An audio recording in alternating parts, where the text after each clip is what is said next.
What's up, everybody, and welcome back to another week of FatMike Chicago Sports Show. I am your host, FatMike, and I want to give a special thank you out to all of our wonderful sponsors here at 1252. It's Nick and Ivy Brewing Company, the Jonathan Darren team of our Coldwell Bay Real Estate Group, Fozzie Football, the best board game out and about right now, Mark Berardi, the Cupcakery Bakery, the Shack. These guys are amazing. We have a hell of a show planned for you guys tonight. We have Tom Waddle, former Chicago Bears wide receiver and current co-host of ESPN Chicago 1000, Waddle and Silvy show from 2 to 6 on ESPN 1000, joining us tonight. We also have Jesse Rogers, who has the heartbeat of everything baseball here in Chicago, joining us tonight. We got a great show for you guys lined up. I'm really excited to get this going with you guys. And with that note, let's get this fucker on the road. Let's do this. You are listening to 1252 Sports Entertainment. Parental discretion may be advised.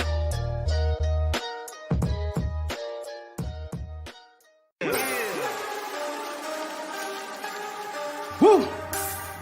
It's about that time. FatMike Chicago Sports. Yeah. Finally here. Shot City Sports is right here. Updates on news, get it here.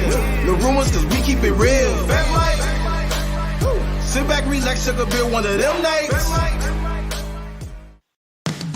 Hey, this is Carmen DeFalco from ESPN Chicago, and you're listening to the FatMike Sports Show. Hey, this is Dave Richard from CBS Sports, and you're listening to the FatMike Chicago Sports Show. Hi, this is Jesse Rogers for the FatMike Chicago Sports Show. Hey everyone, I'm Scott Merkin, the longtime White Sox beat writer for MLB.com and proud graduate of the University of Michigan. You're listening to me on the FatMike Chicago Sports Show. This is Chuck Arfine, and you are listening to the FatMike Chicago Sports Show. It's the best. Hey, what's up? This is Greg Braggs Jr. from Braggs in the Stands, and you're listening to my guys on the FatMike Chicago Sports Show. Boom! Hey everyone, Freddie Huebner from ESPN 1000. Great to be on the FatMike Chicago Sports Show. I'm Dan Zaborski, senior writer for Fangraphs, and you're listening to FatMike Chicago Sports Show. I'm JJ Stankovich from NBCSportsChicago.com and the Undercenter podcast, and you're listening to the FatMike Chicago Sports Show. Hey Sparkle, you know what I listen to? It's the FatMike Chicago Sports Show with my guy, Fat Mike. If you listen anywhere else, no jock. Listen to Fat Mike, the best.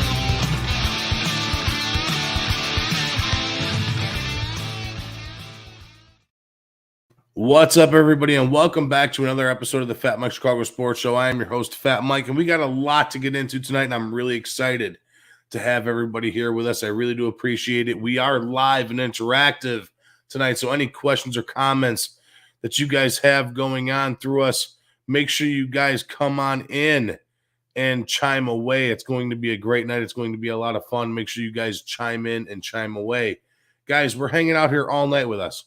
We got a great time going on here. We got Tom Waddle joining us. We also have Jesse Rogers chiming in with us here in a little bit. It's going to be a lot of fun, a lot of football talk, a lot of baseball talk. It's going to be a great, great time. So make sure you guys chime in with us. But first and foremost, I'm going to get on this ball with the Chicago Bears, guys. I'm really stoked about this. I'm really pumped up about the Chicago Bears here. Again, like I said, we have Tom Waddle coming on with us. I got a lot of questions to ask this man to see what is going on with him and what's going on with this Chicago Bears team. It's going to be interesting. I don't know what's going to happen, but we're going to ask him some questions. There's a lot of rumors out there that the Chicago Bears have reached out to a lot of ex-Bears players, a lot of ex-brass, and I'm really excited for that. I want to know if Tom Waddle was asked if he was asked to do anything about this, if he was brought up to by the Chicago Bears brass right now and what's going on with this current Bears team. I want to get his feel on the current situation that's going on up there at Hallis Hall. We also have Jesse Rogers coming on to talk a little bit about what's going on here in Chicago baseball. We got the White Sox. We got the Cubs. We know what's going on with the Chicago Bears, Chicago Cubs, Chicago White Sox, but what is What's the pulse on right now? What's going on with these teams? Jesse Rogers is going to explain that to us thoroughly, what's going on with the Cubs and White Sox. We got Seiya Suzuki hitting a home run today. I'm pretty pumped up about that. Hopefully he's our guy for the near future. I'm really excited about that. But not only that, but we also have the Final Four coming down this week, guys. The Final Four. Can you believe that? Oh, March is finishing up way, way too soon, and it's breaking my heart. I love March Madness. This March Madness has been absolutely amazing for me. I've loved every single second of it. All my friends, a lot of my friends are sitting here hanging out with me watching these games. My number one go-to guy, my boo, Paul Livenick, has been watching almost every single game with me. And I don't even know how this guy's let out of the house, to be honest with you. The guy's got a kid on the way, and yet he's sitting out hanging out with me, pulling dicks and watching NCAA tournament. I don't understand. Chrissy, you got to get on his ass. His wife, you got to get on him, because I don't know why this guy's even allowed out of the house at this point. You shouldn't let him hang out with me. First of all, I'm a bad influence. Second of all, you shouldn't let him hang out with me with beer. Third of all, you shouldn't let him hang out with me, beer, and sports on the television, because you know it's going to be an all-night thing. So, Chrissy, this is your fault. I blame you on this one for having Paul being escaped from the home. You got to chain that man to the couch. I don't know what to tell you. But we've been having a blast. Again, this weekend, we're going to have another great time. As of right now, weather pending, guys, weather pending. All right, I just got the update today. We are going to be live this weekend at Orange and Brew out in Downers Grove. Freddie and I are going to be live at Orange and Brew for the NCAA Tournament Final Four. We're going to be hanging out, having a good time, kicking off. There's going to be a free throw contest. Hopefully, like I said, weather pending. I will let you guys know. We will let you guys know throughout the week whether or not it's going on. So make sure you guys keep in tune on the 1252 Twitter, the 1252 Facebook, and all the other good stuff. Make sure you guys stay in tune and stay informed, but it's going to be a great time when it happens. It's going to be this weekend or next weekend. This weekend looks doubtful because of the shitty rain that's happening, guys. It's been raining all day. So I see we got a couple people here in the chat already. If you guys can guess, this is the same thing I got every single weekend here in my background, every single week in my background. If you can guess what's new in the background, I'll send you a $20 gift card to Sports Authority. So yeah, there we go. If you guys can guess what's new in the background here, I'll send you guys a $20 gift card. We got a $20 gift card here waiting for you guys with your guys' name on it. And so here we go. We're going to talk some Bears. I want to get this off right away. We got a special guest, like I said at the beginning of the show. We got Mr. Tom Waddle joining us right now. He's on here. This guy's my white whale. He's my white whale. It's like the fat chick I never asked out. I've been missing this guy all the time. There he is. Here he is, Mr. Tom Waddle. Here he is. I'm no white whale. You're the white whale. I've been. No, listen, I don't think so. I've been trying to get you on here for a minute, man. Like I said, it all boiled down to who do I got to blow to get you on the show here? Listen, I don't know what the answer to that question is, and I'm not interested in answering that for you. But listen, I got 4 kids. I'm 55 years old. I'm married. I'm busy. So if I haven't joined you before, it was just because I had other shit to do. Yeah, you're a busy man. I'm surprised that you were able to make it on so early with us, since you guys ended at 6. You got to drive home. What, you take a private jet home or what? No, we were off today. We were only on from 2 to 3 because of White Sox baseball. So there you go. I did the show from home today for an hour, and then did all my list of chores that I was responsible for, and sat down with my wife and the youngest daughter, the only one that's still left at home, and sat through dinner, and then decided to join you. There you go. Well, I appreciate you hopping on with us, Tommy. Sure. I really do. Thank you so much. Tommy Waddle, ESPN Chicago 1000, former Chicago Bear. Everybody jokes, former 85 Chicago Bear. That's the run-on joke going on and on. We all know that you weren't part of the 85 Bears. I was a freshman in college in 1985. I was a freshman at Boston College. But Boston College, yes, sir. That bad joke has grown wings and has flown quite high over the course of the last several years. So at this point, I don't even deny it. I don't even resist it. You don't even give a shit at this point. Right? The guys that were on the 85 team, but I don't feel like fighting with the jackasses I work with. So I just let Right. it go. Right. I mean, at that point, you might as well just let the legend live on, right? Yeah. Well, Right. yeah, or just not even a champion. So Tom, one of the main things I wanted to ask you, there's been a lot of hoop shoe around what's going on here with this new Bears team. And I know that you guys cover this every single day, day in, day out on ESPN 1000. You guys are always talking about the Bears, the Bulls, the Cubs, the White Sox, so on and so forth. There's a rumor that Matt Eberflus, who is the new Chicago Bears head coach, has reached out to a few of the former players to talk about what's going on with this current roster and talk about which way this organization needs to be run, so on and so forth. Have you been contacted by Matt Eberflus? He asked me to be his offensive court. No, I'm joking. Yes, I was contacted. Full disclosure, like one of my really good friends from my time in Chicago or with the Bears, I've been here now since '89, is Trace Armstrong, who was we really had nothing in common when we got started because he was one of our 2 first-round picks, he and Donnell Wolford in '89, and I was an undrafted free agent. But Trace and I were very friendly. Our wives are very friendly, and I've stayed in contact with Trace, and he and I are good friends now. And he's Matt's agent. I have a little insight into who Matt is and how Trace feels about him. And to circle back and answer your question, yes, he did reach out to me. It was nothing, nothing extensive, like, hey, fill me in on this or fill me in with that. I think it was just him, feeling very, he was very gracious with it. And I think he felt, he understands the enormity of this position and the significance of this organization inside the confines of the NFL, and he wanted to reach out to some of the former players. And so he did reach out to me. I responded back to him and had a quick text exchange. I mean, it has, it's not as if, hey, we want you to come in and do anything. It was just him basically introducing himself to people that have played here and as an alum. It's just one of the things, Mike, I've said over the course of the last 10 years. I've been very impressed and I think blessed and honored with how the organization has reached out to the alums over the last decade. And I think it was missing when I retired. I think it was missing for, a good bit of time after I had retired. But I think over the course of the last 10 years, and I give George, and every time I see George, I tell George how much I appreciate, and I know how much a lot of the other guys appreciate their emphasis that they have put on trying to maintain relationships with former players. Now, based on what happened with George and Olin, some may argue of course. But yeah, so Coach Eberflus did reach out to me.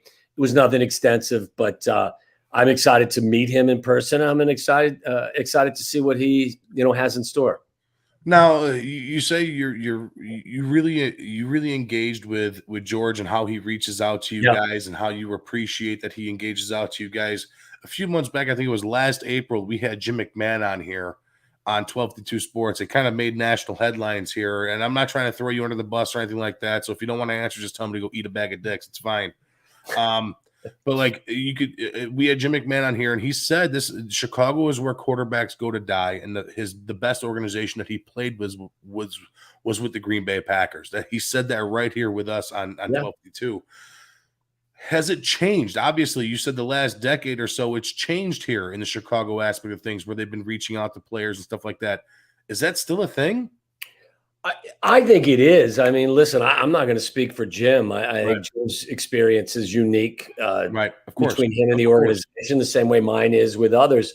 And look, when I say to you that I think that the team, I'm basing this on, really there was a lack of interest, I think, for a while, developing that relationship between the organization and guys that have played. And I just think in general terms, at least me personally, and I think other guys feel the same way, there's a greater appreciation for their desire to do so. Is it perfect? No. Does it mean that they're doing everything the right way? No. And I mean, look, when it comes down to comparing the Chicago Bears to the Green Bay Packers, it's really over the course of the last 25 years, there's no comparison. There's no comparison. Exactly. On the field. So I would definitely agree with with Jim that, what they're doing in Green Bay certainly has been more productive and is working more so than it is here. And look, I can praise George for certain initiatives and still be critical, as I have been, that I don't think that they've addressed how they run their business, at least from my perspective, in the right way. I think their reluctance to hire somebody, with all due respect to Ryan Poles, who's a Boston College guy, and we'll all give the benefit of the doubt, and we all think very highly of him. I think this organization, based on the lack of football kind of knowledge up at the top and the track record, I think that they would benefit from having someone that would serve as a president of football ops. And I was adamant about that. And I've been, I've been critical of their unwillingness to go in that direction. So look, I can appreciate George for certain things that he's done, and also be constructively and respectfully critical of some of the other things as well. I've been on the same page since you guys have brought that up, where there needs to be a president of football operations like the Cubs did with the president of baseball operations. I've been with you guys 100% adamantly since you guys have brought that up. It was a no-brainer to me. Now, the next question I got for you, I actually got a couple more questions for you. The one our guy Ron Rupp just brought up, but I'm going to bring this one up first before I get to that one, Tommy. You in the limelight of where you're in, being on ESPN Chicago 1000 and doing your thing every day, 2 to 6 on AM radio, doing your thing, and being a former Bears player, are you ever hesitant on being what's the word I'm looking for? Being critical? No. Yes, being critical. Yeah. Are you ever hesitant on being critical about the current situation of the Chicago Bears? Because that would scare the shit out of me. I'm not going to lie. I mean, it would be like, oh, I don't know if I should talk bad about him or ill will. Well, I've been doing this for 25 years now. I've been really blessed and very fortunate, and had a lot of great opportunities, and worked in LA for the NFL Network, worked in Bristol with ESPN, and have been blessed to work on the radio front here in Chicago for 25 years, and love what I've been given the opportunity to do with ESPN 1000. When I got into this business, and I think when I was done playing in 95, I think things were a little bit different. Like the guys that were around our team at that time, it was Dan Pompei, it was Fred Mitchell, it was John Mullen, it was Don Pearson. And, there's always friction, but there wasn't nearly as much friction that existed between the players and the media at that time. I think that as time has evolved, teams have looked to try and control their narrative more so than ever before. They want to be in control of everything for financial reasons and for marketing and PR reasons. And I get that. But when I got into the industry, I think that I really promised myself two things. The first thing is I won't get personal, because I didn't appreciate it back in the day when I was playing. Like if you said to me, hey, it was 3rd and 7 with 4 minutes to go against the Vikings, and Jim Harbaugh threw a pass that hit Waddle in a catchable spot, and Waddle wasn't able to catch it. It was a really difficult moment for the team, and he needs to make that catch. If that happens, like, I can respect that. I have no problem with that criticism. If somebody was to say, hey, he's a bum, we need to replace him because he's a bad dude or he's not working hard enough. Like, how the fuck do you know what I'm doing in practice every day? Right. You don't know what my work ethic is. And so, and I'm not suggesting that ever truly happened on a consistent basis. But when I decided to do this and go from the field to the radio and the television world, it was I'm not going to be afraid to be critical, but B, I'm gonna try as hard as I can to never make it personal, because I think you can make your point without being a dick. I mean, I just think you can.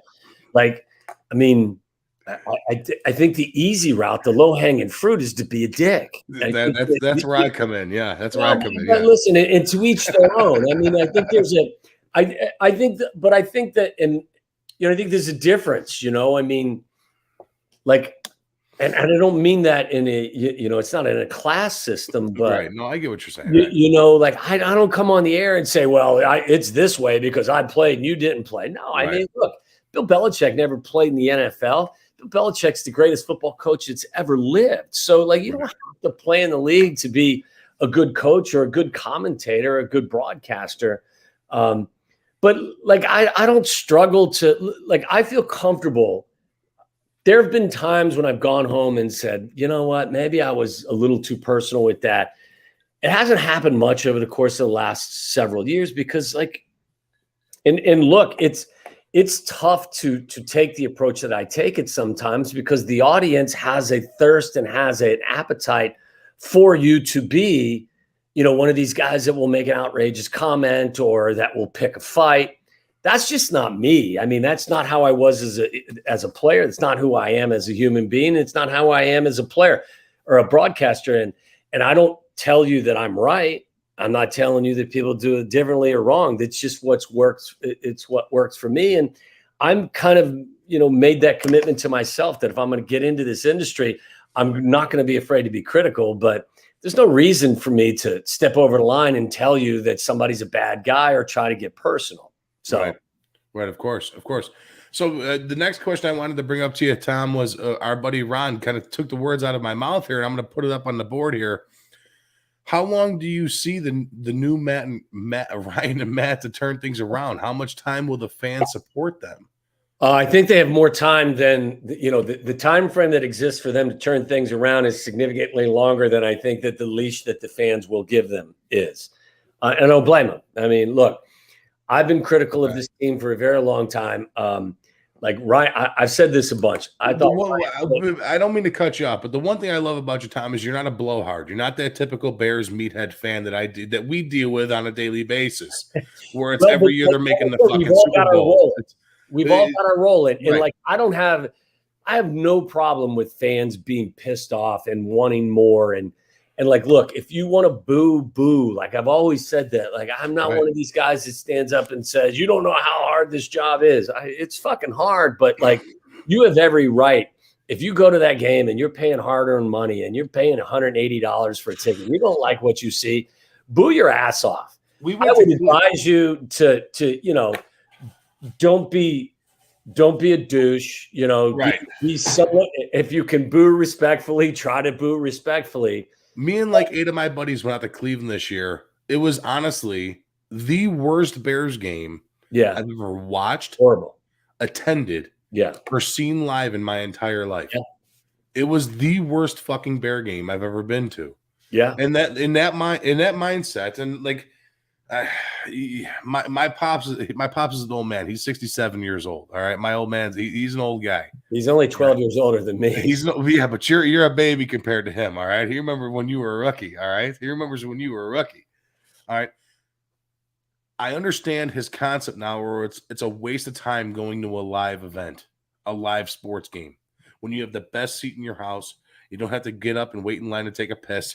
You don't have to get up and wait in line to grab food. You don't have to wait up and get in line to get a beer. I understand that now.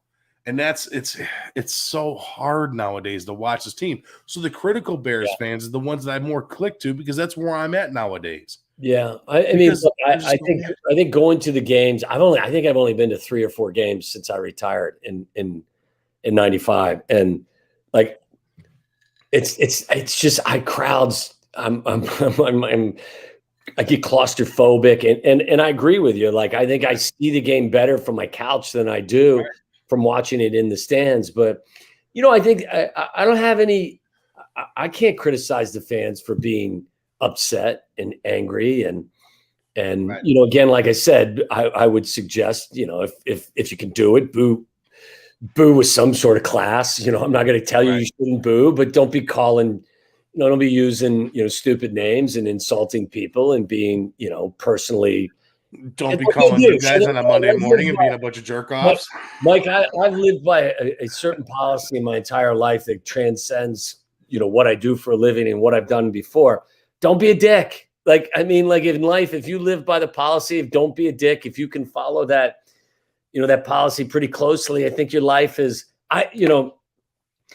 there's a coach that will go unnamed that coached for another college program and coached in the NFL, that my father-in-law, who is a Patriot great from back in the day, always said to me, he's like, I don't understand this guy. He goes, it's so much more physically taxing and mentally draining to be a dick than it is to be a decent human being.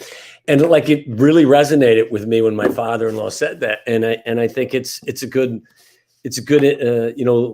mantra to live by. I think this. I do like what polls. It's not going to play well because we live in an environment now where we all want immediate gratification. The thing that I wanted most as a fan and as an analyst of the game is I didn't want Ryan Poles to come in here and overvalue this roster, because I don't think the roster is very good. With all due respect to different individuals, I think collectively, I don't think the roster matches up. And I didn't think that they were a legitimate contender for anything last year, and I don't think they will be this year. I didn't want Ryan Poles to step into this job and his competitive juices, along with Matt Eberflus, to flow and to trick himself into thinking that they were true contenders. And while there have been some things that lead people to be a little bit concerned, I think the overall tone of being cautious is one that I appreciate and that I'm on board with. You can go into some of the details with the Ogunjobi signing that, failed. It did, but they tied up money that kept them from shopping in a different area. I understood why they were going where they were going. The 3-technique defensive tackle is something that guy's very important in Eberflus's defense. You're in the process of trying to find good young players, regardless of what side of the ball you're on. I do believe that there needs to be a significant, emphasis on the offensive side. I think people will give him a couple of years. I think, it'll take some time. This team is, in my humble opinion, and I hope I'm wrong, is nowhere close to competing. You can rebuild and compete, I think, if you're good at your job fairly quickly. But this is as close to a full rebuild, I think, as you're going to find in the league. Like, they're not the dregs of the league, but like their offensive line needs it. I don't think Ryan Poles likes the roster he inherited. So I think he'd be disingenuous, and he wouldn't be true to himself if he went out there and tried to patch this and patch that and put a Band-Aid on a head wound. And I think he's taken a cautious approach. The one issue, Mike, that comes to the surface is like, you can't take too much time with this, because you've got a quarterback on a rookie deal, and you need to find ways to surround him with some better talent. And look, if Justin Fields is a difference-making quarterback in this league, you'll see progress next year, regardless of the group that's with him in the offensive huddle. That's just the way it is. Ask the Cincinnati Bengal fans who saw Joe Burrow get sacked to the point where he blew out every ligament in his knee last year and got sacked more than any quarterback in the league this year. Now, the difference between Joe and Justin is Joe had no offensive line.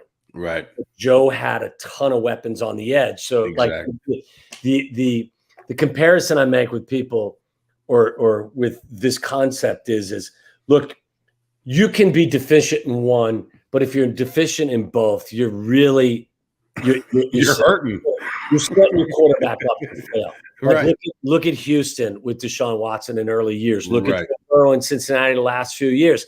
The offensive lines were atrocious, but what did both guys have? They had guys on the edge. Weapons. Yeah, you had Watson, he had DeAndre Hopkins, he had Will Fuller. He had other guys. If you look at Joe this year got Jamarcus Chase. He had Tyler Boyd. He had the kid from he had Tyler Higgins. What happens is like when you're running for your life as a quarterback because your offensive line isn't very good, if you get have to give an escape route.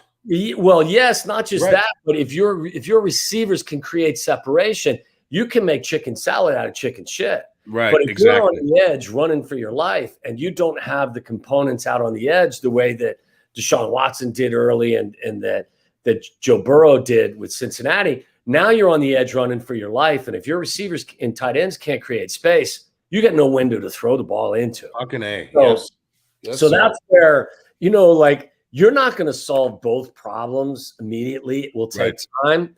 But if you really want to help Justin, you got to focus on one spot at the very least to give him some help. So if the line's going to be a work in progress, then get him some guys to throw to that can create some space. Or the opposite. If you're going to have guys that are a little sticky out on the edge, then make sure that he's got ample time to throw. So that's the conundrum for me is that they've got issues inside their offensive huddle at both spots that can be really difficult for a young quarterback. That you are preaching the same thing I've been preaching since last year. Okay, with Justin Fields, he doesn't have the offensive line to bite him time to find the open guy, nor does he have the weapons. Now, I've been saying since we took Darnell Mooney, and I watched him last year and I watched him this year, I really do believe that this guy has every bit of potential to be the next Tyreek Hill. Maybe not better than Tyreek Hill, all right, but his potential, his speed, his hands, his quickness on routes, his smarts for the game. That's just me, Tom. I could be wrong. You've played the game. That's just me. I'm sitting here as a fan perspective, okay? I see you sitting there smirking at me like I'm dead wrong, okay? Listen, right. you may be 100% right. I mean, look, I think Darnell is going to struggle. Would you look at Tyreek Hill? He's got elite speed. Yes. He's going to run away from Darnell Mooney in a foot race. I like Darnell Mooney. I've always been a fan of his. I think that Darnell has a lot of ability to create space.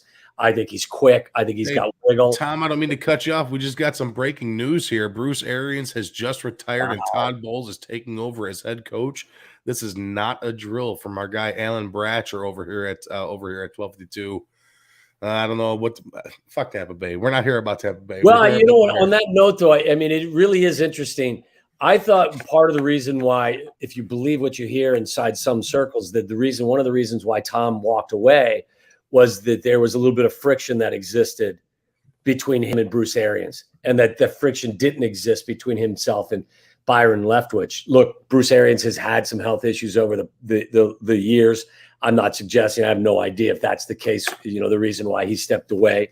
But there was some talk that one of the reasons why Tom decided to retire was because the relationship with Bruce Arians was a little bit strained. With that said, that is still shocking to me. So craziness, absolutely craziness. Tom, I told you I wouldn't keep you too long. I got one more question for you, and that's it. I'll kick you off of here because I told you I wouldn't keep you too long. I apologize for keeping you too long as it is, my man. I told you I wouldn't keep you too long.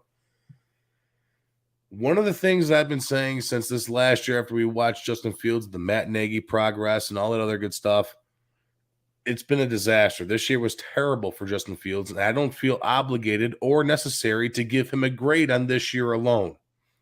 Next year, now we're cutting into that 4 to 5 year contract where it's the 5-year option and stuff like that. You know how it works. You know how the contracts and stuff work.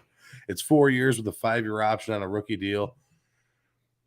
Next year, is it safe to say that we cannot give Justin Fields a grade on this last year, this previous year, but it's okay to give him a grade on this year if he plays the games? Next year? This coming up year. Is it safe to say that we can give him a grade? I mean, look, I think it's fair to give him a grade this year. And you just know giving the grade is you understand the circumstances that existed. I don't think he had a lot of help around him. I don't think that the coach, who's a really good guy, but didn't do a lot developing quarterbacks in his time here. I don't think they put Justin in the position to take advantage of what he did well. You mentioned the Cleveland game. I thought that was a hideous display of I didn't know what to do with myself. I just bar hopped in Cleveland. Yeah, I didn't know. It seemed intentional. It was crazy. I mean, I thought from a game plan standpoint, they threw the kid down a flight of stairs. They didn't help him. I don't think you can make any long-term conclusions or come to any. I can't come to any long-term conclusions about who Justin's going to be on the upside or the downside. Look, when he came out of school, you knew there was going to be some adjustment. I mean, like, he was fabulous at Ohio State. Yes. Unbelievable at Ohio State. Yes. But what they were doing at Ohio State was significantly different than how the game's played for the most part in the NFL. At Ohio State, and look at his sack numbers. He would drop back, deep drops. He had some fabulous athletes out on the edge, and they would sit back and they'd let, long developing pass combinations, happen. And then Justin would drop a dime on you. It doesn't happen that way in the NFL. The game speeds up. And I think every quarterback, I think Trevor Lawrence learned that this year. I think every rookie quarterback, I think the kid in New York figured it out. I think it's hard. The adjustment's hard. The ball's got to come out quicker. What's open at the collegiate level is not what's open at the NFL level. The windows are smaller. Everything has to process quicker. they didn't give him any help, but by the same token, I got to be honest with you. I was expecting a little bit more. I'm not going to be overly critical, but yeah, I think by the end of next year, all of the excuses for why Justin isn't making progress, and hopefully he will be eliminated. Matt Nagy will no longer be a guy that we can look at and just hang all of the blame on. The same way that we couldn't hang all the blame on Matt Nagy for the ineptitude of Mitch Trubisky. Right. Two things can be true at the same time.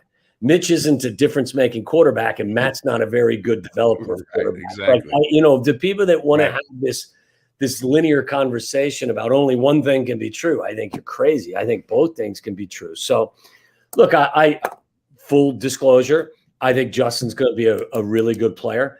I was a little disappointed with what I saw at times. He's got to learn, how to protect his body going forward. He's got to process things a little bit quicker. That will come with time. But I think it's fair to say that after 2 years, and I think you described it, perfectly, you don't have forever anymore. Like you got to make a decision at the end of the third year, at the very least. Exactly, or else you're wasting this kid away. Tommy, I apologize, man. I got one more question for you and one more thing to ask, and I'll let you sip your drink and go on your way. The one thing I want to ask you is strictly about Justin Fields and about what I saw last year. Now, I'm not a professional by any standpoint, by any means whatsoever. I am an armchair coach. I am an armchair GM at best. I sit on my fat ass every single Sunday eating pretzel bites, eating chicken wings. So do I do and drinking beers all day long. From 10 o'clock on, it's a fucking party, man. But the one thing I realized last year is 24 turnovers out of Justin Fields. We had 12 interceptions. We had 12 fumbles. Yeah. And a lot of that I initiate to, a lot of that I put forth to, again, I got to try to best elaborate this through video and also through audio, is that he holds the ball like this as he drops back. When he drops back to go for the throw, he holds the ball underneath his shoulder, hand under, to where he's throwing more of a baseball pitch, like hip over shoulder, instead of dropping back, ball to ear to throw the ball. I was wondering, is that something that's teachable in a quarterback to get out of that repetition to where it's muscle memory? Is that something that's teachable for a quarterback to learn that? I mean, the thing that you look at, and I'm no quarterback expert, is this was something that Chris Sims was very critical of with Justin coming out, and he thought it was going to be a problem, was a windup. You got to wind up. Right. And what that does is it delays the delivery. And you hear Collinsworth talk about it a ton on Sunday Night Football. Now, here's a guy. Ball coming out. Well, the ball coming out is delayed a little bit if you've got a windup. Right. I don't think that necessarily affected him a lot with ball security. I think that, look, I think that he was running for his life at times, and he'll learn over the course of time. I think all quarterbacks, young quarterbacks, have to, the only way that you learn, that you need to improve on things is to actually play. I think there are a couple of things.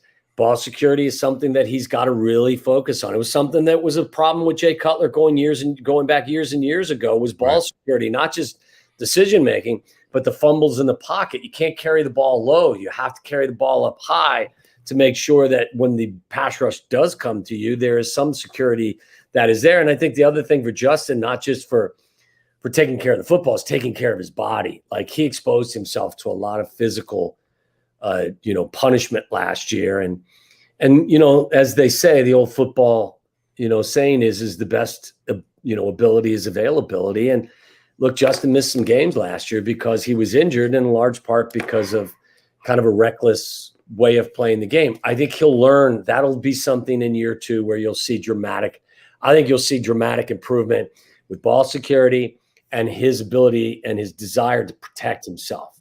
Saw that from Russell Wilson, I think, over the course of time as well. You saw that from Deshaun Watson. You saw that from Josh Allen. Josh Allen's a different football player now than he was when he came out as a rookie. All those things go into the equation. But look, the kid's got tremendous upside. He's got tremendous athletic ability. You also got to find ways to hone your quarterback skills as well. And here's hoping that Luke Getsy and a new staff will be able to, to get more out of Justin this year than we saw last year. All right. Well, you answered both of them right there and then, man. I appreciate it. Thank you, my friend. I really do. You got it. Tom Waddle, we can listen to you every single day, Monday through Friday, 2 to 6 on ESPN Chicago 1000. You also have a great podcast, the Unhinged. Yeah, it gets a little fucking hairy with that. I fucking love that, dude. It's awesome. Yeah. You gotta tell Silvy how to learn how to swear, though. You gotta tell him, he's awkward when he swears. He's so weird when he swears. I can't. It's so funny because like when he's just normal, he swears normal. I mean, right. But the whole "what the fuck is up?" He sounds so awkward. It's like, dude, you just ease into it, man. It's easy. I'll tell him that you said that. We'll see. Well, smooth off the edges. Fat fuck. Tommy, I appreciate you coming out with me, man. I really do. Thank you so much. Again, you guys can follow Tom Waddle, T Waddle 89, right? 87. T Waddle 87 on Twitter. You can listen to him every single day, Monday through Friday, 2 to 6 on ESPN Chicago 1000 here in Chicagoland area. Tommy, I really do appreciate it, man. My wet whale is finished, man. I got him. All right. You got it, buddy. Be well. Take care, Tommy. Buddy. All right, guys. That was Tom Waddle from ESPN Chicago 1000. We're going to take a quick little break before we bring on our next guest. We got Jesse Rogers coming on with us next to talk some Cubs and to talk some White Sox. This guy has the pulse. He has the pulse on Chicago baseball right now, and I'm really excited to bring him on because there's a lot of shit going on here in Chicago baseball, and I'm really pumped. So really quick, guys, a couple words from our sponsors. These guys are awesome. Again, like I said, without these guys, we do not have a show. Plain and simple. We don't have a show without these sponsors. So make sure you get a beer, make sure you go buy a house, and make sure you play this fucking game because without it, we ain't doing nothing. So here we go.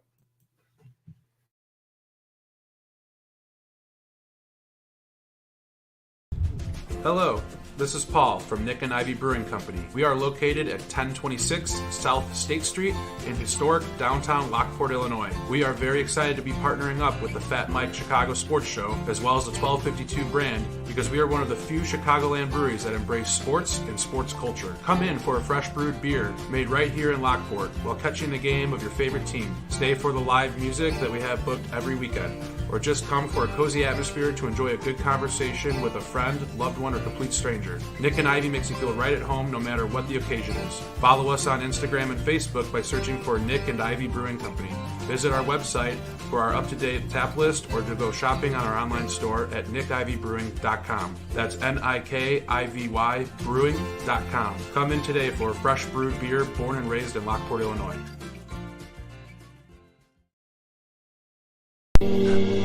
Fuzzy football, are you ready, brother?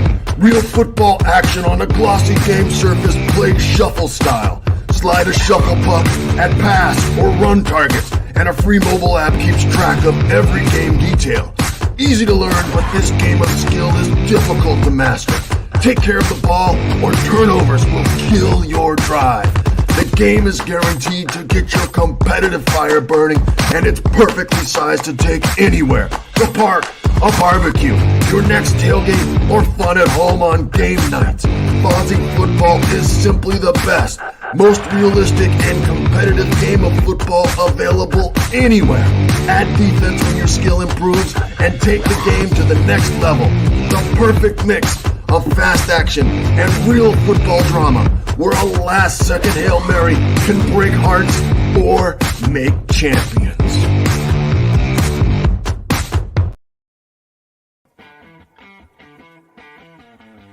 Megaplex Sports Complex is a 78,000 square foot center filled with hardwood and turf. They have baseball rentals with batting cages, softball, soccer, lacrosse, gymnastics, cheerleading, cornhole, basketball, volleyball, and pickleball. It also features a bar and grill with the best pizza and beef sandwiches around. They cater to events such as birthdays, graduations, corporate parties, as well as memorabilia shows. Check them out at Megaplex Sports Complex, 15301 South Bell Road in Homer Glen, 708-966-4210.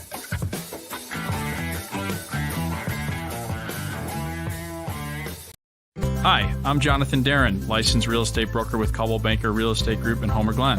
Are you looking to buy or sell? Have you been disappointed in the past? The Jonathan Darren team with Coldwell Banker Real Estate Group focuses on providing you with a concierge level of service during the process of buying or selling. We are a service-oriented team with a fresh and professional approach to selling real estate. Our goal is to combine knowledge, skills, and passion to exceed our clients' expectations, and most of all, we truly care. We are a knowledgeable real estate team focused on offering expertise and innovative solutions for our clients. The Jonathan Darren team has 5 full-service real estate brokers and a dedicated full-time marketer servicing all of Chicagoland. We will customize a detailed plan around your timeline for a sale, purchase, investment, estate, or other needs. Real estate transactions can be stressful, but don't need to be. Let us handle it for you. Visit our website, homesbyjdt.com, or call 708-308-1938 today. Expect better in real estate. Choose the Jonathan Darren team.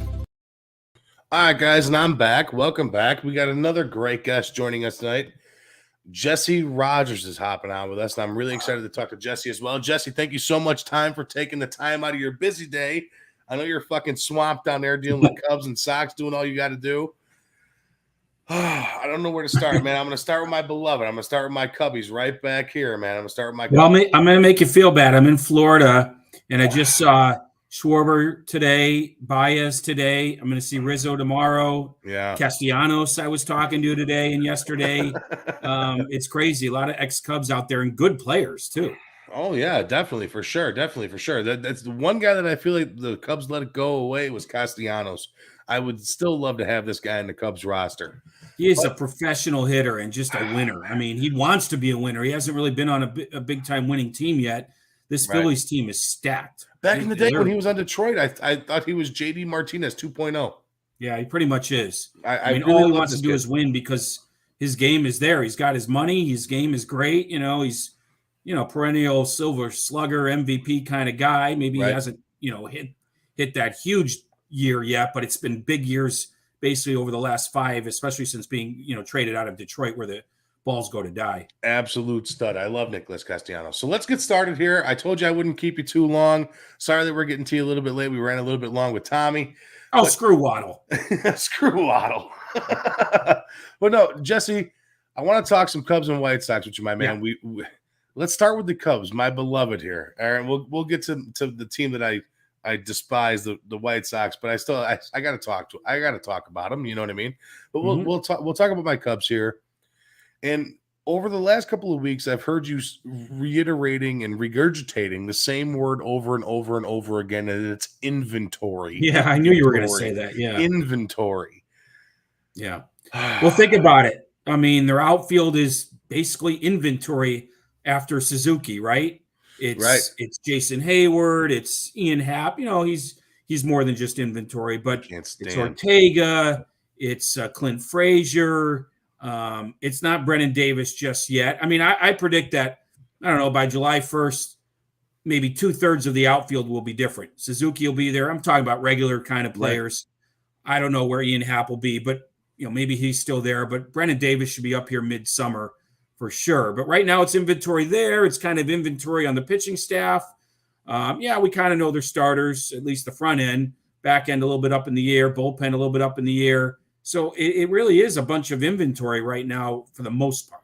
Now, when you say inventory, what do you mean by that? Do you mean by trade pieces by July? Is that what you're saying by that? Is that what you mean? No, I'm trying to be nice about it. It's bodies. It's just it's not guys to fill a hole. Yeah, it's not star level players. Now they have every right to surprise me and everybody, but Madrigal's a player, sure, but right now we don't know exactly what Wisdom and Schwindel are going to be in a full year with now video on them and spray charts and all that stuff. And like I said, Clint Frazier's coming off some injuries, and Ortega, we don't know exactly what he's going to be fully. It's bodies right now. Even Ian Happ, we're not exactly sure what he is for a full season. We know what he can be at times. So that's kind of what my inventory. I don't want to put down guys. They're major league players, but they're interchangeable. They're interchangeable with other role players on other teams. So they need to prove it to us that they're special. And I think Suzuki showed it today with a home run. And I don't think you give a guy $85 million if he doesn't have some capabilities. So I would assume he's going to be special. But there's a lot of other guys that need to prove it. We got a couple questions from the chat here. I got a bunch of questions for you. But these are two good questions I want to see here. Who is the guy that you see likely to have the most growth in 2022 for this Cubs roster? Yeah, I think it's Brennan Davis. If we can dip down to the minors. Yeah, for sure. I think We've he's had going Brennan to be Davis on the show. Yeah, I think he's going to be here midsummer and be a fixture. I mean, he's got all the tools, so it's just up to him between the ears and all that stuff. So I think he's going to make that big leap from AAA to the majors, which is not easy. Get his cup of coffee this year, and then hopefully establish himself going into 23. Now, lower levels, there's all sorts of guys that have looked pretty good in camp. Owen Casey, like his swing. Pete Armstrong-Crow, there's something there. There's no doubt that they did okay in the trades, whether it be for Darvish or those July ones for Rizzo and those guys. But okay now at single and double A maybe. Right. It still isn't any guarantee for the majors. But look, you'd rather have them looking good now than flops at even at the lower levels. So all you can do is judge them on what they're doing now. And exactly, and there seems to be a good group, and more people that are more expertise than me on it would agree with that. At the major league level, I want to say that Schwindel is a real late blooming hitter. I love this guy. I have more faith baby. in him. I love him.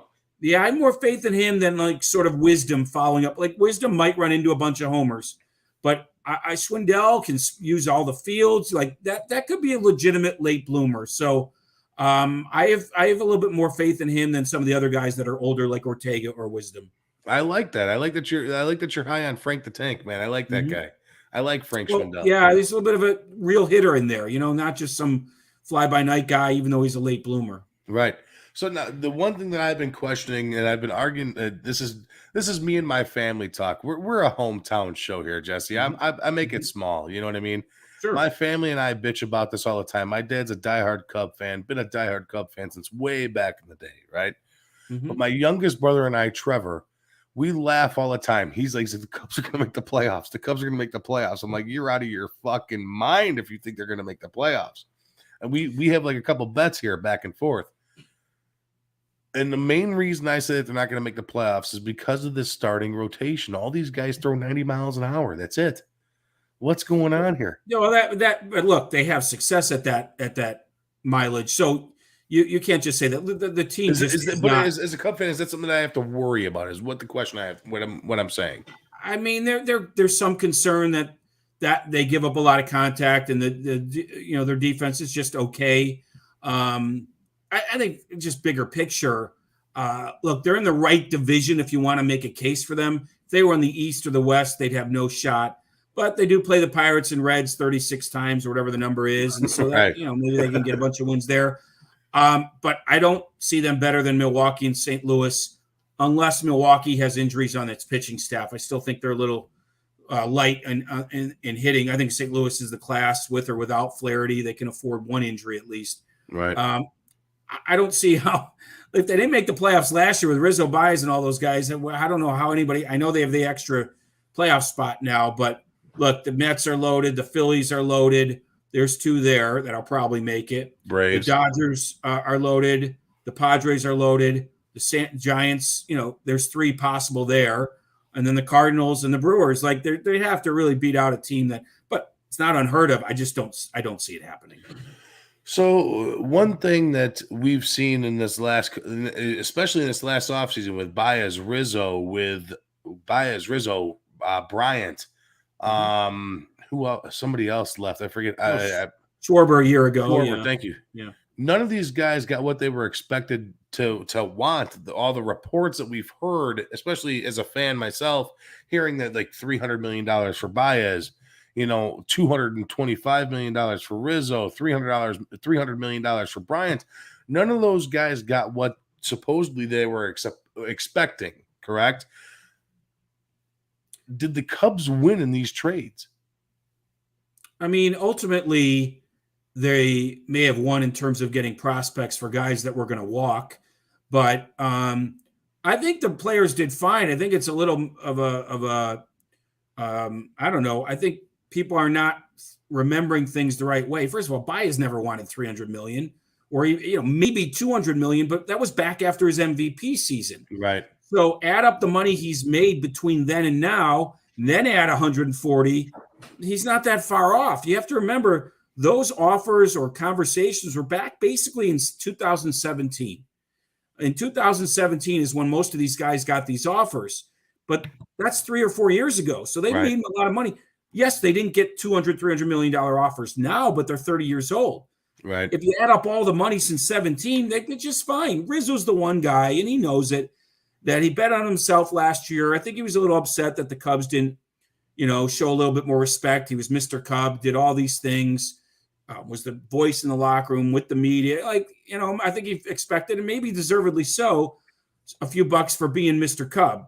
And they didn't show that. He wanted maybe 3/4 of Goldschmidt. They didn't do that. Okay, so he bet on himself, didn't have the great year. He's still making decent money, and we don't know what the next 3 years are going to be. So I think you're wrong. I think they did fine. Okay. I think you did fine. That's what I'm saying. Take the numbers back to 2017, which is when those offers came. Right. So, okay, the one thing that I keep on hashing on too, again, like I said, I'm small. I keep it small here, Jesse.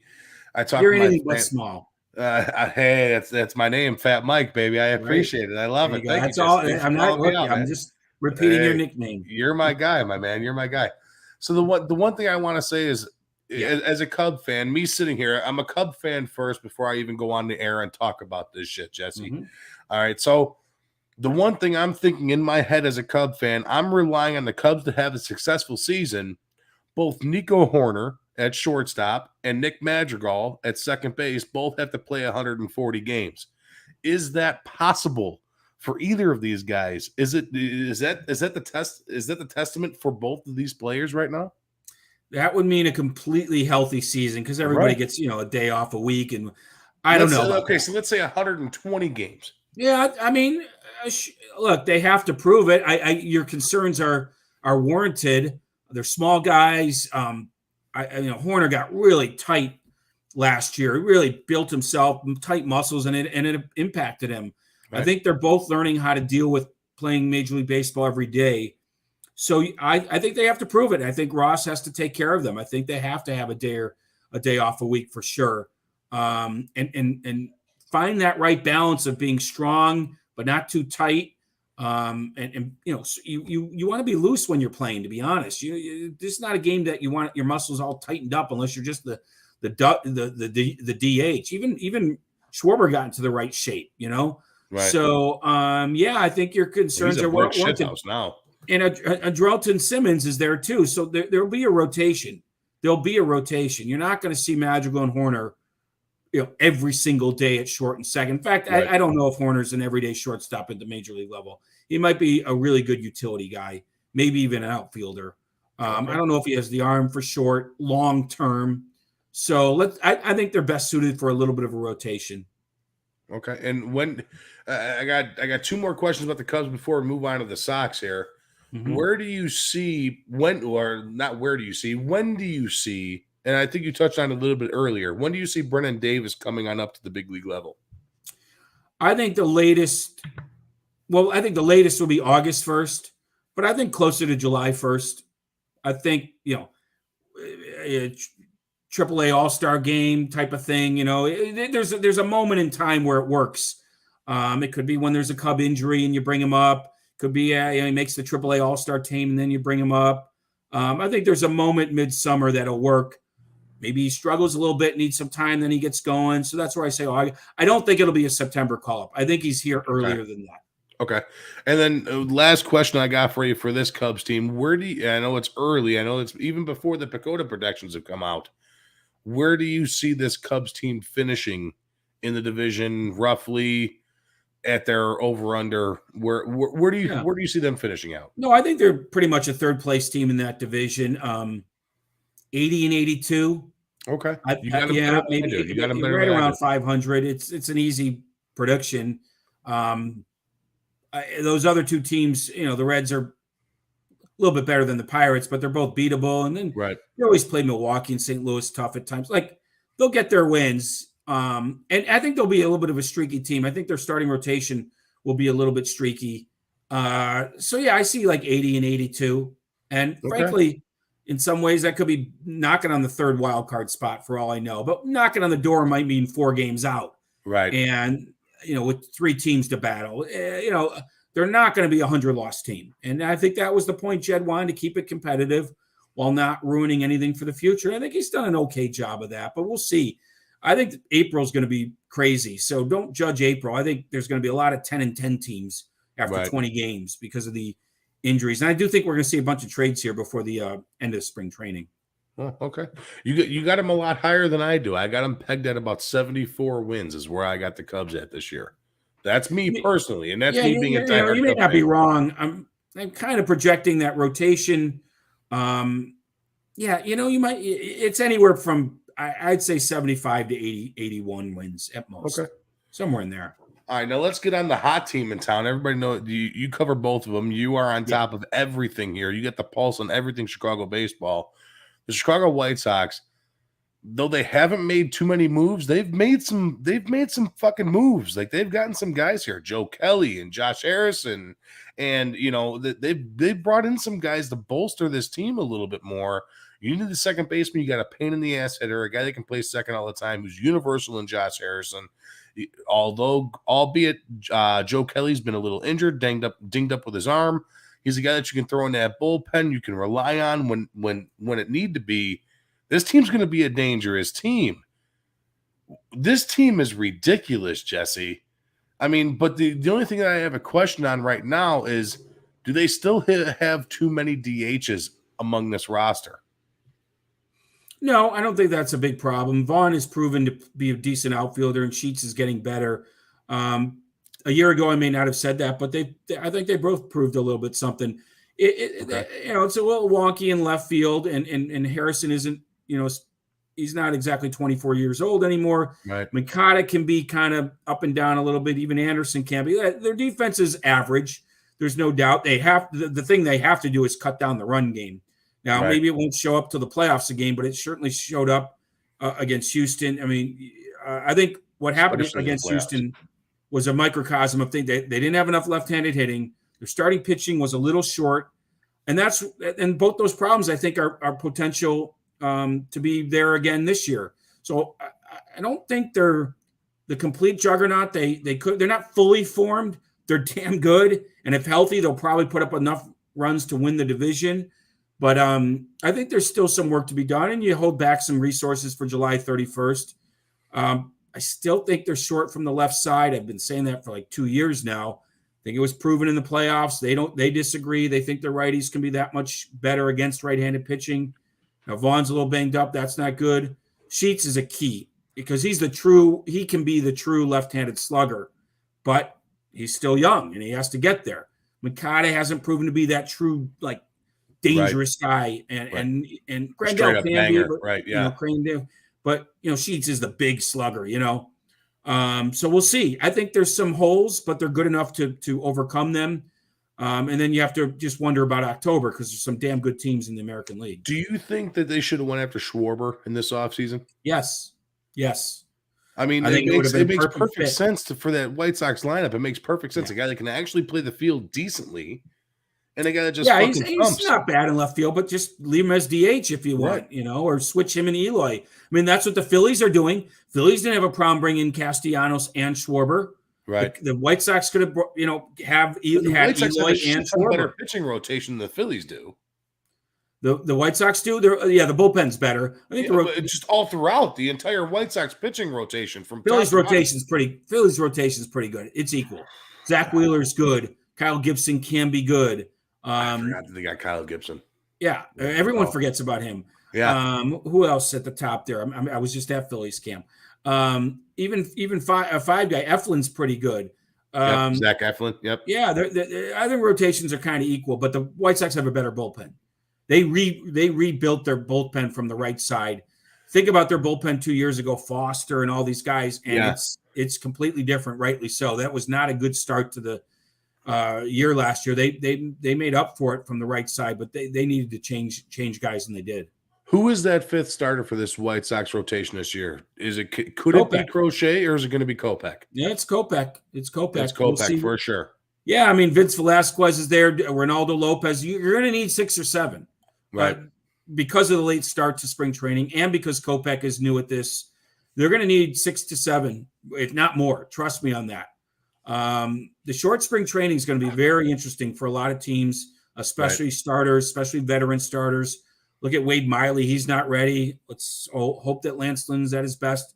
I'm telling you, it's going to be a lot of 10-10 records after 20 games in baseball. Is there any possibility that we can see Garrett Crochet as a starter in the future or in the near future? Because this guy, he throws fucking smoke and he's got filth. I love not this kid. year. Not this year. He's still developing, and they actually need him from the left side. They didn't really do much from the left side in terms of the offseason. So Bummer and Crochet are the key guys. So not this year, but he might move into that role at some point here. Lance Lynn is 2 years, and maybe he moves on, So there'll be openings in the near future. But right now, I think they like him from there. And, I can see why. I mean, he's devastating from the left side, and they need it. They need it. He's unbelievable. That slider he has is unbelievable. And the thing that bothers me the most about this, Jesse, is I'm a diehard Cub fan. All right. And for years and years and years, I've hated the White Sox just because, well, I'm a Cub fan. You know what I mean? That's exactly what it boils down to. But when I see this team building in the right way, in the right aspect, and let Reinsdorf letting Rick Hahn do his thing and build this team the right way, it's like, holy shit, this team's going to be really good for a long time. And I like a lot of the young arms they have in Garrett Crochet and Michael Kopech and, so on and so forth. All these kids are a lot of fun to watch. And that's why I asked that question. Do you ever see Garrett Crochet being a starter? Now, let's get to this point here. A lot of teams have built up here in this AL Central. The Twins have built up a little bit, like secretly building up in the AL Central. Like nothing super impressive, but they've built up in a weird way. And you got Detroit, who was on the cusp last year of being a decent team. They were a decent team, just finished under 500, adding a few more pieces. They got a lot of kids coming through the pipeline, adding Javier Baez and adding a little bit of pitching here and there. Where do you see the White Sox? I mean, obviously the White Sox are the favorite for this division, but where do you see the next liar? Where do you see the next team giving fits for the White Sox in this division? Yeah, I mean, I think it'll be Detroit. I mean, I'm sort of buying into the hype. AJ Hinch knows what he's doing there. They may not be ready this year. But they're climbing, and they've got a young group. Yeah, I think they'll push the White Sox. I don't think they'll overtake them or anything like that. Right. But I don't mind the other teams. I think Kansas City can quietly, make some noise. Cleveland can pitch. We know that. They just don't have enough hitting. So in Minnesota, it kind of does this off year, on year type thing. They certainly did load up. I mean, their offense is devastating. They just need some pitching. I think the White Sox will be pushed. And I talked to Lucas Giolito, and he kind of likes it. Sometimes they just say that to say that, but I think he means it. Like last year, they didn't play enough good teams, and now they will be. I think they'll be pushed, and that'll be a good thing for them. It's a lot of fun watching that division because this is one of those divisions that's sneaky good. Yeah, I agree. It's one of those divisions. It's one of those teams. It's one of those divisions where it's like, if something happens, one injury can make sure that the division does not go the way that you thought it was going to go. I mean, just simply one injury. It's a lot of fun watching this White Sox team. So who's the main grabber for this White Sox team this year? Who has to be the all-star on this team for the White Sox to make sure that they make the postseason and make sure that they make their postseason grab? Well, Luis Robert can be an MVP. So if he's right there in the middle of the lineup, doing what he does at the highest level, that can affect everybody in front of him, everyone behind him. I mean, we haven't seen a full year. He's got his cup of coffee. He knows what he's doing. He got past his injury. Now it's time for him to be an MVP caliber candidate. Player. So it really will be him when he's at his best. Even though as good as Tim Anderson is, Jose Abreu is, this is his time to shine, to become a star, enter his peak years, all that stuff. So it's him. We've seen flashes, and he can do it. He's the make or break guy. I don't know if he's the make or break guy, but if he's going hot, it's going to impact everybody around him more than anyone else can impact everyone around him. Okay. I'm going to ask you one more question before I cut you loose. And it's a question I ask the Freddie Hubner every time I have him on with me. Freddie's the best. I love Freddie. He's my guy. I love Freddie with every ounce of my being. He's my man. How many nets does Eloy Jimenez fall into this year? Over under? Set it. I'd say 6. That's not that many. I mean, I could have said 10. I think he's gonna. I mean, if he plays a full season, I think he dives into the net 6, 7 times. Have you heard Freddie's story about him playing MLB The Show? I know you're too busy to fuck around. Yeah, with video I probably games. haven't. No. He has this story of him playing MLB The Show, right? Mm-hmm. And he starts a season with the White Sox, and it's like 3 games in, and he's playing. Freddie's a big White Sox fan, and he's doing his thing. Eloy Jimenez takes a fly ball off the skull and fractures his skull. He's out 8 months for the season. He's like, what the fuck? He's all pissed off. And Jeff Meller, who we all know, you know Meller. Yeah. He's like, just restart the season. He restarts the season. Eloy Jimenez slides into second base in the next game, breaks his forearm. He's out 6 months. Out. Come on, MLB The Show. Have some sympathy for Fred. Have some dignity. Come on, have some dignity for Eloy Jimenez. Terrible. Ah, shit. Jesse, I really do appreciate you, but you see the White Sox finishing off at first place. I do. I mean, I don't think anyone's good enough at this point. I mean, the Twins might have one of those years where it all comes together, but I don't see why you have to overthink it. The Sox should be the best team in the division. Okay. Excellent. Jesse, I really do appreciate you coming on here. How do we follow you? We know we got you over here at Jesse Rogers ESPN. Where else can we follow you at, man? I don't do Instagram. I don't do Snapchat. I don't do that stuff. You're Jesse all over Rogers the place. ESPN. Just listen to any show on ESPN 1000. Exactly. Jesse's there. Every single day he is there. Somehow, some way, he's always there. Jesse, I appreciate it, my man. Thanks for taking the time out of your day to hop on with us, man. You got it, Mike. Be well. Take care. Take care, my brother. Jesse Rogers hopping on this tonight. Guys, tonight was a packed up show. I really do appreciate it. Both of these interviews with Tom Waddle, Jesse Rogers, talking Bears, talking Cubs, talking White Sox. It was a lot of fun. Tommy Waddle has the pulse every single day on the Chicago Bears, talking with Waddle and Silvy, 2 to 6, ESPN Chicago 1000 with our guy, Mark Silverman. He's always there. Sorry, guys, I'm a little congested. So, I got COVID again. So here we go. But not only that, but Jesse Rogers hopping on with us, talking Cubs, talking White Sox, hanging out with us. A lot of fun. Talk about a guy who knows what the hell he's talking about here.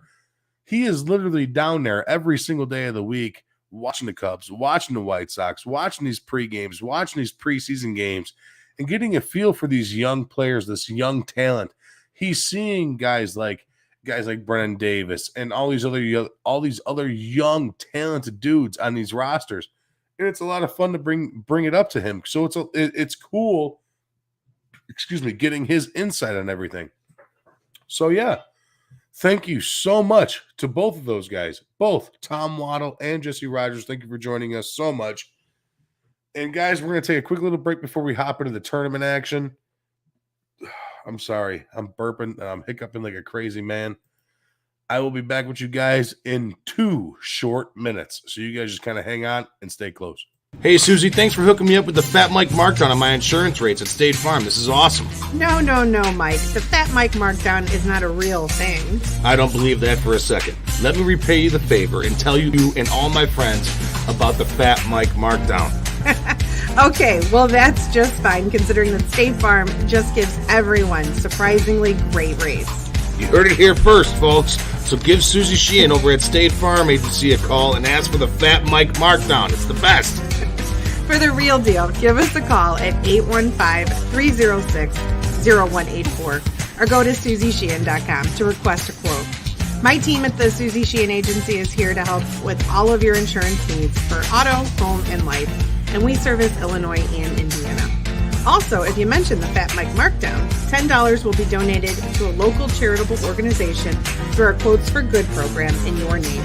Remember, that's 815-306-0184 or SusieSheehan.com. Thanks so much. Get on it, everybody. Woohoo! Real estate is hot right now, and you need an attorney to handle all of this. My guy, Mark Berardi, does this all day long. He's a straight shooter. There's no fancy language. He's just to the point. And he and his team get the deal done. There's no BS. He also does estate planning, trusts, wills, and power of attorney. He has great reviews up and down the board from a ton of happy clients. For him and his big team, they are all just down to earth and normal people as much as he is. You will not be disappointed you went with him. He's located in Homer Glen and New Lenox and handles real estate all over Illinois. There's no place too far, so give him a call today at 708-942-8030. Again, that's 708-942-8030, or look him up online at Mark Berardi and Associates.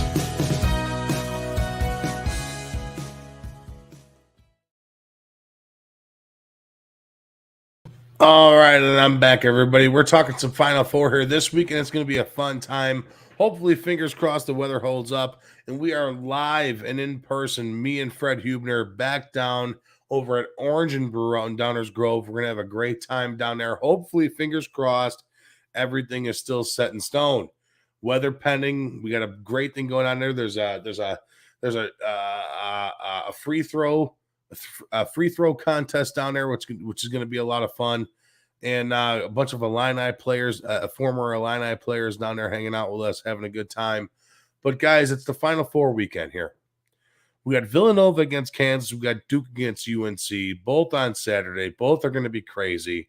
It's going to determine what's going on for the national championship.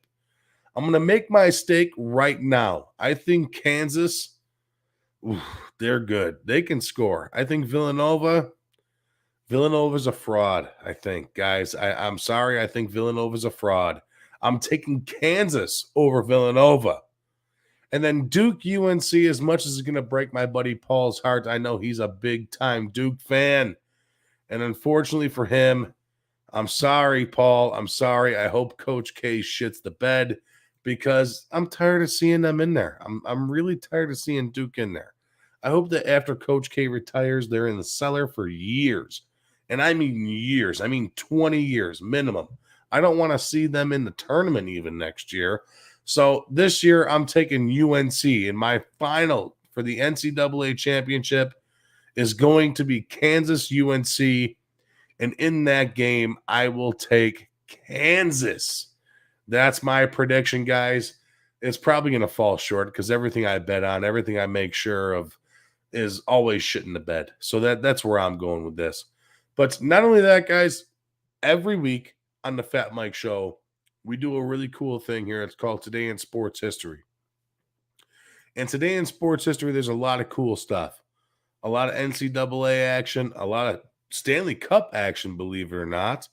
We got some, like I said, more NCAA action. We got some golf tournament stuff. A lot of cool stuff. In a fuck up by Jose Canseco. Go figure. Who knows? Of course it's Jose Canseco. Why wouldn't it be? So, guys, really quick, this is going to be Today in Sports History. Here we go.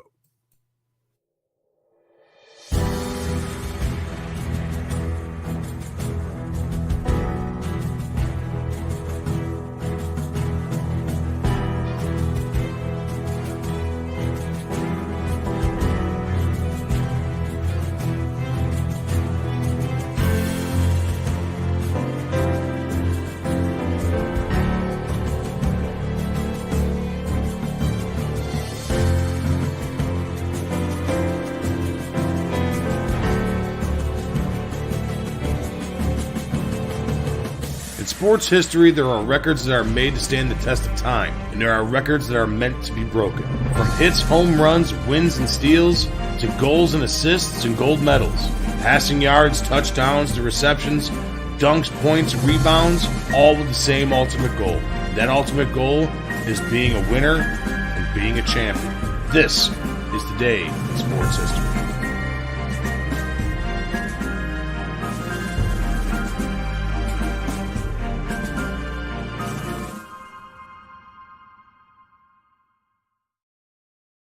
All right, guys. So, like I said, there's a ton of cool things that happen today in sports history. I'm going to start it off with this one. This is a weird one, we're going to go with the Stanley Cup Final in 1925 at Patrick Arena, Victoria, British Columbia. The Victoria Cougars, the WCHL, beat the Montreal Canadiens 6-1 for a 3-1 series win Last non-NHL team to win the Stanley Cup. That one is super, super cool. The next one is 1940. The second NCAA men's basketball championship. The Indiana Hoosiers beat the Kansas Jayhawks 60-42. The Hoosiers forward Marvin Huffman is named the tournament most outstanding player. In 1943, which makes no sense, the fifth NCAA men's basketball championship in Wyoming. Wyoming beats Georgetown 46-34. A lot of points, guys. Jesus, I would have been fucking falling asleep at halftime at this one. I wonder what halftime was this game. The Cowboys point guard Ken Sailors is named tournament most outstanding player. I would have been most outstanding napper in that game, definitely, for sure. We got some other cool stuff here. We got in 1981, the 43rd NCAA men's basketball championship. Indiana beats North Carolina 63-50. Hoosiers future Hall of Fame point guard Isaiah Thomas is named tournament most outstanding player. And he's a guy here that Freddie knows big time because he watched Isaiah Thomas in high school, guys.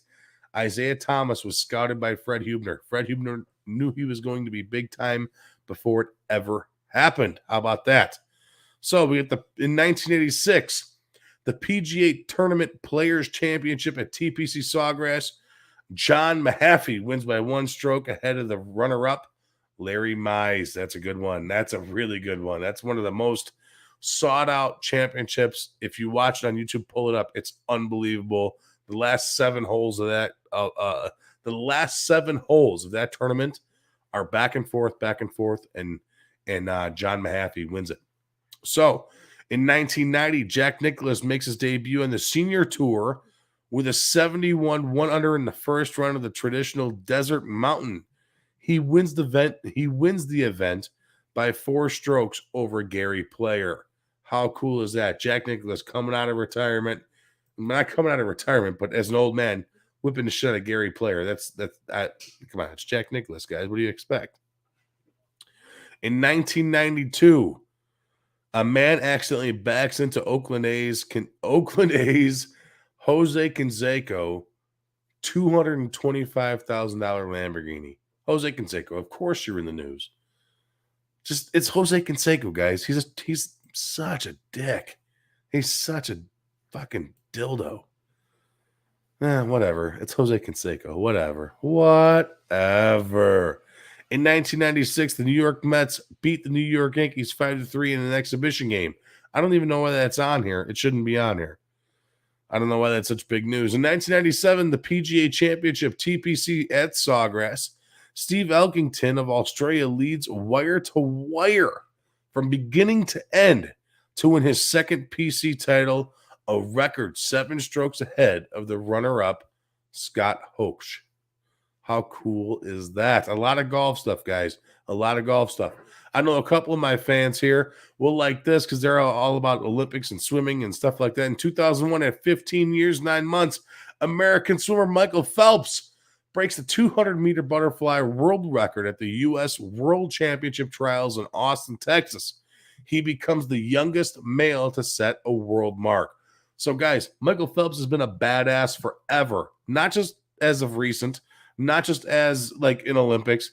This dude's been the fucking real deal forever. Michael Phelps can swim. That dude, I'm pretty sure, has dolphin DNA in his body. He is absolutely unbelievable. And this year, and this is the last one, this one's sad to me. I don't mean to end it on a sad note.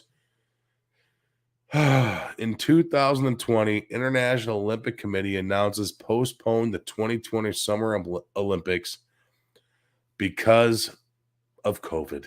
And that's what shit the bed. The Olympics, I'm looking at this picture right now. There's 2 guys in suits putting a guy in a suit in a grave. COVID-19. Guys, I'm dealing with COVID right now. This is no bullshit. I have COVID right now as we speak. And if somebody were to wrap me up, like this guy's being wrapped up and throw me in a hole in the ground, I'd probably be mad. I'd probably be very mad. This guy's wrapped up like a lunch sandwich. I wish I could show you guys this, but I can't download the image right now. But That's our show, guys. That's ended on a sad note. You know what? No, I'm pulling up one more. 2020. That one's sad. Let me find another one that's good.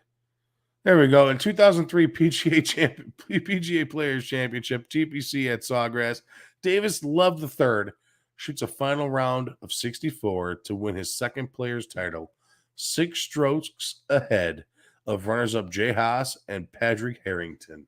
So there you go. Congratulations, Davis Love III. You win the night. Congratulations. Everything else was super sad. Don't worry about the guy that's being buried in a hole that's wrapped up like a Jimmy John sandwich. Don't worry about that. It's fine. But guys, we got a great rest of the week coming on here. We got Bear Fans with a Brain coming on tomorrow night. We got Mike on the mic on Saturday. We have we have Jacob Charnow coming live on Sunday. We got a great rest of the week for you guys. And make sure you guys are hanging out with us on Saturday. We're going to go live. Hopefully, fingers crossed, keep up to date on Saturday afternoon. If we're going to be live over at Orange and Brew, we will keep you guys up to date. I promise you. It's going to be me and Fred Hubner hanging out at Orange and Brew Tap House, hanging out, drinking a few beers, watching the Final Four, doing our thing. Make sure you guys coming out. Make sure you guys have a good time. It's going to be a lot of fun. Thank you again to our special guests tonight. Thank you, Tom Waddle. Thank you, Jesse Rogers, for coming on with us, hanging out, talking Bears, Cubs, and White Sox. And thank you to all our wonderful guests tonight. Nick and Ivy Brewing, the Jonathan Darren team, Fozzie Football, the Megaplex out in Homer Glen, Susie Sheehan, Mark Berardi Law, the Cupcake Bakery, the Shack, so many fucking sponsors. You guys are absolutely amazing. You guys, without you guys, we cannot do this show. So guys, on that note, I am out of here. Make sure you guys have a great rest of the night. Make sure you guys tune in to 12:52 the rest of the week, and we will be back next week. I will see you guys then. You guys have a good one. Take care.